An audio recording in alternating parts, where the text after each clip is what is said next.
Cannon, talk about how you and Drama initially linked up, like your guys' history. We linked up in college. It's a good story because I used to kick it with my man Jabari Harris, right? And Jabari is one of my closest people in Philly. And he wasn't coming to Atlanta to school, and I was.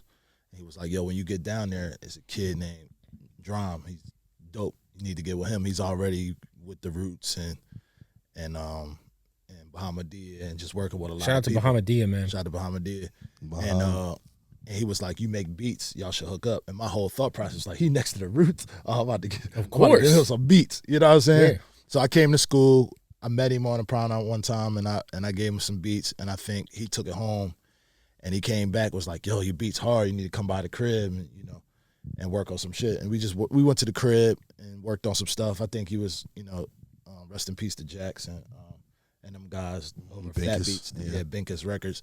But he was just like flooding my beats to people. Mm-hmm. You know what I mean? He was like, actually he was my manager then. I remember that. Like, you know what I mean? And at that time he was making beats also. Mm-hmm. If you could find that 32 beat CD, that's a classic. If you find his 32 beat CD.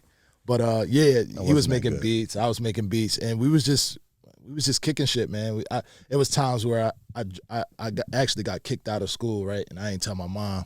She knows now, but I got kicked out of school, and I ain't had no place to live, and he kind of took me in, for a little bit, and I would go back and forth between him and Trendsetter had a duplex, and I would go back and forth to their crib if I got on his nerves. You go over there, vice versa. So until I got my my stuff together, so we went to the club. He was DJing clubs. I started going to club with him, and taking the crates and just filling in, doing different things, and also.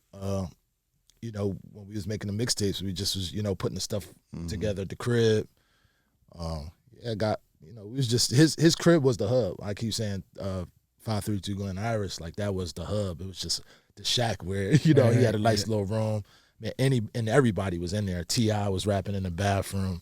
Scrappy came by. Lil Jon came by. Anybody you think of. 2 Chainz before Chains was there. Monica. Chains. You know what I mean? Wow. It just was in this crib, and it was just a place to be. So I wouldn't want to be nowhere else. He had the records. He had like a whole wall of records. I was sampled. It's a dusty little crib, too. It's not. Yeah, it wasn't the best of everything. Nah, it's not even like a nice condo or nothing. Like, it's dusty. She was in the hood. Yeah, it was in the 4-4. We eat good, eat good, go to music until it's time to, disperse and play our role with the hoes, the homies, you know what I'm saying? So